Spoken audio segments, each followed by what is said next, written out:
Not bad, huh?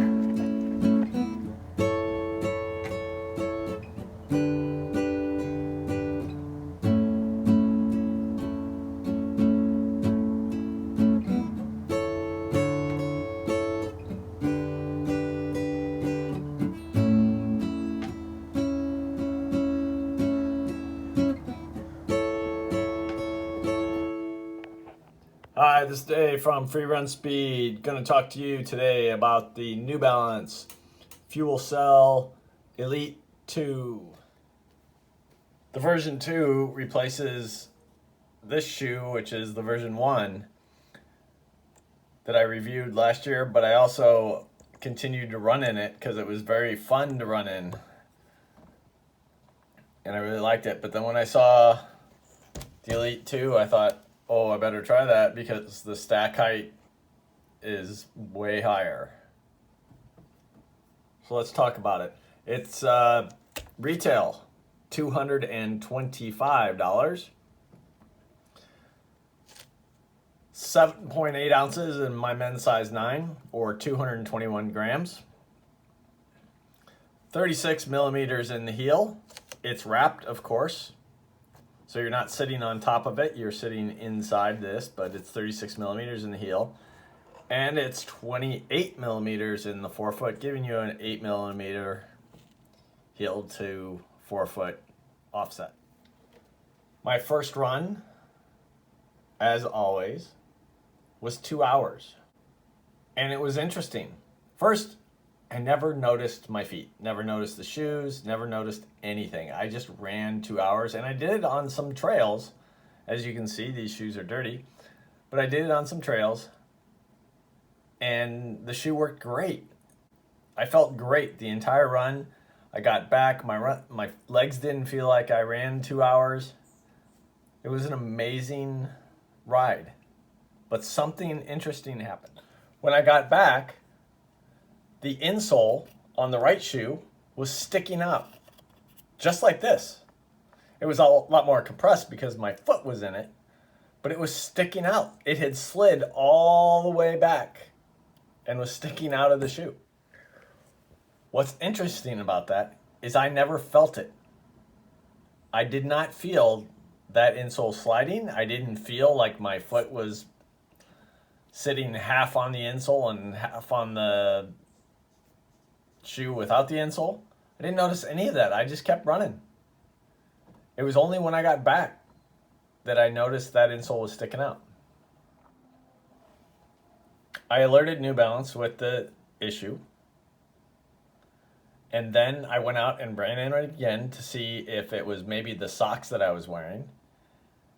The same thing happened. The third time I ran in it, I glued the insole down with some Gorilla Glue. Solved my problem. Let's talk about the things that I like. Well, first I'm going to talk visual. I love the fact that this shoe looks like this. Orange on this one, pink on here. They even went to the detail where the New Balance goes to orange on the pink shoe and goes pink on the orange shoe. Totally cool. Let's talk about fit first. I actually thought that maybe the fact that the laces only come down about halfway on my midfoot, I thought maybe that would be an issue. Because I really like to lock my feet down. But actually, it's really comfortable. I didn't have an issue with that at all.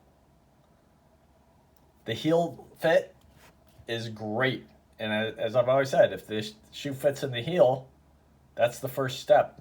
Get a nice snug fit in the midfoot, which I can get.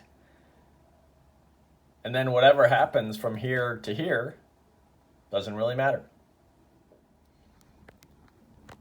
I'll just say the mesh they used on the version 2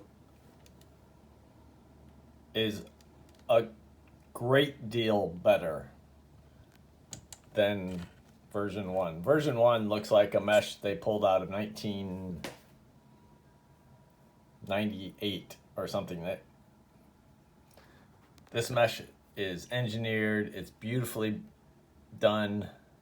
They did a really nice job with this upper. The other thing about the fit, I told you that insole came out. Now I'm going to tell you how that's a good thing. I get the questions all the time. Hey, can I wear an orthotic with the super shoes? And for the most part, if it's the Nike shoes, I think it's really going to be a struggle to get an orthotic to fit in that shoe. Although I know there are people that do. It can't be the perfect fit.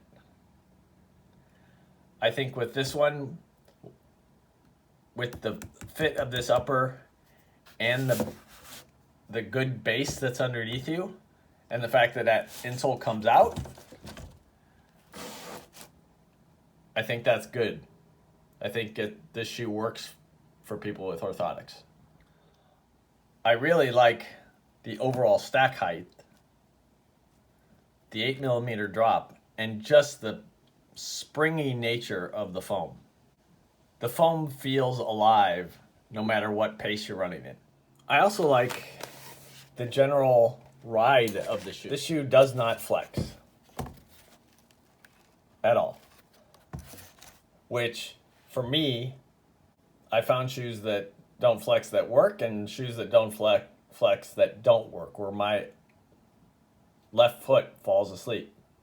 The carbon fiber plate is definitely activated and in use in this shoe. That's why the shoe doesn't flex at all.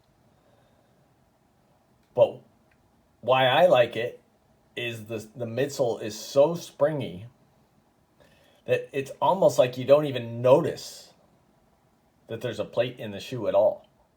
The one challenge that I had with this shoe, I don't know if that challenge would cause me to not race in it. Right now I would say no, but it is a challenge. This thing is a rock collector. And yes, I ran on trails. So that's probably why I picked up rocks and I picked up some wood chips in both shoes. But the other day, I was running only on the roads and I had to stop midway through because I instantly felt a big rock sitting in that space. And it was enough that I noticed it. I could hear it. I couldn't feel it, but I could hear it. And that's enough for me to have to stop and pull it out. So again, I don't know, on a typical run course, there probably shouldn't be rocks on the course. Hopefully they sweep the courses. I know in the major marathons they do sweep the courses. It's just something that I noticed and caused me to go, huh. I understand. They wanted to show the carbon fiber plate. Makes sense. If they covered that up, people wouldn't know that it was there. Like I said, you don't even know, you can't feel that it's there, which is actually a cool thing. But without the window, you wouldn't know it. New Balance Fuel Cell Elite version 2. Total maximum stack height. Great wrap up on the midsole. Your orthotic's going to fit in. I believe people are going to really like this shoe. Just don't run on any rocks. Thanks a lot for watching. I hope you like these reviews. Leave a comment below. I'd be happy to get back to you. Have a great run this weekend.